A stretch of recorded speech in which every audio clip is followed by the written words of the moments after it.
വചനയാത്ര. ലേവ്യർ 27 അധ്യായം. നേർച്ചകൾ.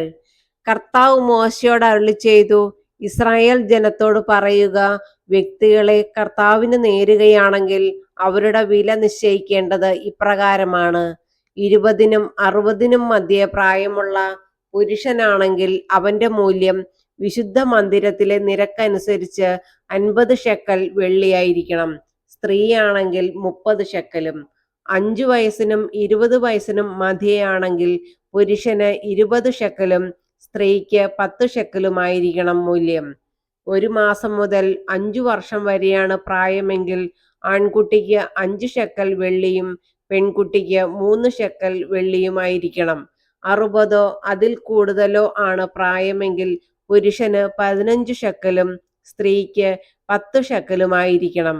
നിന്റെ മൂല്യനിർണയത്തിനനുസരിച്ച് നൽകാൻ കഴിയാത്ത വിധം ഒരാൾ ദരിദ്രനാണെങ്കിൽ അവൻ പുരോഹിതന്റെ മുൻപിൽ ഹാജരാകണം. പുരോഹിതൻ അവന്റെ വില നിശ്ചയിക്കട്ടെ.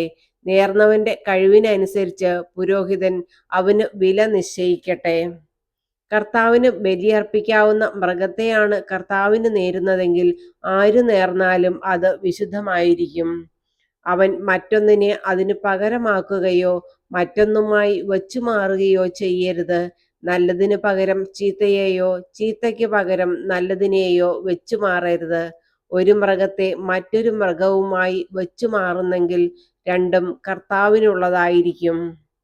കർത്താവിന് ബലിയർപ്പിക്കാൻ കൊള്ളാത്ത അശുദ്ധ മൃഗത്തെയാണ് നേർന്നിട്ടുള്ളതെങ്കിൽ അതിനെ പുരോഹിതന്റെ അടുക്കൽ കൊണ്ടുവരണം. നല്ലതോ ചീത്തയോ എന്നു നോക്കി പുരോഹിതൻ അതിന് മൂല്യം നിർണയിക്കട്ടെ. പുരോഹിതന്റെ മൂല്യനിർണയം അന്തിമമായിരിക്കും. എന്നാൽ അതിനെ വീണ്ടെടുക്കാൻ ആഗ്രഹിക്കുന്നെങ്കിൽ നിർണയിച്ച മൂല്യത്തോടൊപ്പം അതിന്റെ 5-1 കൂടി നൽകണം. ഒരുവൻ തന്റെ ഭവനം വിശുദ്ധമായിരിക്കാൻ വേണ്ടി കർത്താവിന് പ്രതിഷ്ഠിക്കുകയാണെങ്കിൽ പുരോഹിതൻ അത് നല്ലതോ ചീത്തയോ എന്ന് നിർണയിക്കട്ടെ. പുരോഹിതന്റെ മൂല്യനിർണയം അന്തിമമായിരിക്കും. വീട് പ്രതിഷ്ഠിച്ചവൻ അത് വീണ്ടെടുക്കാൻ ആഗ്രഹിക്കുന്നെങ്കിൽ നിർണയിക്കപ്പെട്ട വിലയോടൊപ്പം അതിന്റെ 5-1 കൂടി പണമായി നൽകണം.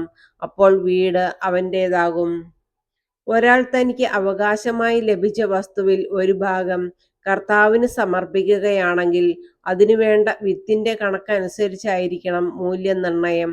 ഒരു ഓമർ യവം വിതയ്ക്കാവുന്ന നിലത്തിന് 50 ഷെക്കൽ വെള്ളിയായിരിക്കണം വില. ജൂബിലി വർഷം തുടങ്ങുന്ന നാൾ മുതൽ ഒരുവൻ തന്റെ വയൽ സമർപ്പിക്കുകയാണെങ്കിൽ അതിന്റെ വില നീ നിശ്ചയിക്കുന്നത് തന്നെ.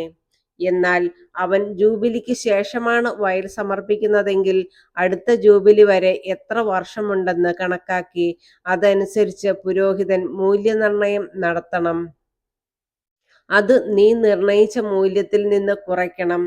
സമർപ്പിച്ച വയൽ വീണ്ടെടുക്കാൻ ഒരാൾ ആഗ്രഹിക്കുന്നെങ്കിൽ നിർണയിച്ച മൂല്യത്തോടൊപ്പം അതിന്റെ 5-1 കൂടി നൽകണം. അപ്പോൾ അത് അവൻ്റേതാകും. എന്നാൽ അവൻ തന്റെ വയൽ വീണ്ടെടുക്കാതിരിക്കുകയോ അത് മറ്റൊരുവന് വിൽക്കുകയോ ചെയ്താൽ പിന്നീടൊരിക്കലും വീണ്ടെടുക്കാവുന്നതല്ല. അത് ജൂബിലി വത്സരത്തിൽ സ്വതന്ത്രമാകുമ്പോൾ സമർപ്പിത വസ്തു പോലെ കർത്താവിനുള്ളതായിരിക്കും. അതിന്റെ അവകാശി പുരോഹിതനാണ്. പൂർവികരിൽ നിന്ന് അവകാശമായി ലഭിച്ചതല്ലാതെ വിലയ്ക്ക് വാങ്ങിയ വയൽ ഒരാൾ കർത്താവിന് സമർപ്പിക്കുകയാണെങ്കിൽ ജൂബിലി വരെയുള്ള വർഷങ്ങൾ കണക്കാക്കി പുരോഹിതൻ വില നിശ്ചയിക്കണം. അന്ന് തന്നെ അവൻ അതിന്റെ വില വിശുദ്ധ വസ്തുവായി കർത്താവിന് നൽകണം. വയൽ പിന്തുടർച്ചാവകാശമായി ആരുടേതായിരുന്നുവോ അവനിൽ നിന്ന് വാങ്ങിയവൻ ജൂബിലി വത്സരത്തിൽ അത് തിരികെ കൊടുക്കണം. എല്ലാ മൂല്യനിർണയവും വിശുദ്ധ മന്ദിരത്തിലെ ഷെക്കലിന്റെ കണക്കനുസരിച്ച് വേണം. 20 ഗേരയാണ് 1 ഷെക്കൽ. മൃഗങ്ങളുടെ കടിഞ്ഞൂൽ സന്തതികളെ ആരും വിശുദ്ധീകരിക്കേണ്ടതില്ല. അവ കർത്താവിനുള്ളതാണ്. കാളയായാലും ആടായാലും അത് കർത്താവിൻ്റെതാണ്. എന്നാൽ അത് അശുദ്ധ മൃഗമാണെങ്കിൽ നിർണയിക്കപ്പെടുന്ന മൂല്യത്തോടൊപ്പം 5-1 കൂടി കൊടുത്ത് അതിനെ വീണ്ടെടുക്കണം. വീണ്ടെടുത്തില്ലെങ്കിൽ മൂല്യനിർണയം അനുസരിച്ച് വിൽക്കണം. എന്നാൽ കർത്താവിന് നിരുപാധികം സമർപ്പിച്ച യാതൊന്നും മനുഷ്യനോ മൃഗമോ അവകാശമായി കിട്ടിയ നിലമോ ആകട്ടെ വിൽക്കുകയോ വീണ്ടെടുക്കുകയോ അരുത്.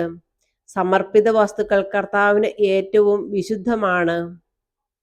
മനുഷ്യരിൽ നിന്ന് നിർമൂലനം ചെയ്യാൻ ഉഴിഞ്ഞിട്ട ഒരുവനെയും വീണ്ടെടുക്കരുത്, അവനെ കൊന്നുകളയണം.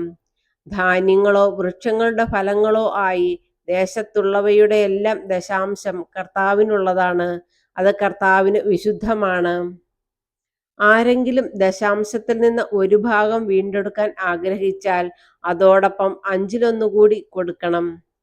ആടുമാടുകളുടെ ദശാംശം ഇടയന്റെ അധീനതയിലുള്ള എല്ലാ മൃഗങ്ങളുടെയും 1/10 കർത്താവിനുള്ളതാണ്, അവ കർത്താവിന് വിശുദ്ധമാണ്. അവ നല്ലതോ ചീത്തയോ എന്ന് അന്വേഷിക്കേണ്ടതില്ല, അവയെ വെച്ചുമാറുകയുമരുത്. അങ്ങനെ ചെയ്താൽ അവയും വെച്ചുമാറിയവയും കർത്താവിനുള്ളതായിരിക്കും, അവയെ വീണ്ടെടുത്തുകൂടാ. ഇസ്രായേൽ ജനത്തിനു വേണ്ടി സീനായ് മലമുകളിൽ വച്ച് കർത്താവ് മോശയ്ക്ക് നൽകിയ കൽപ്പനകളാണ് ഇവ.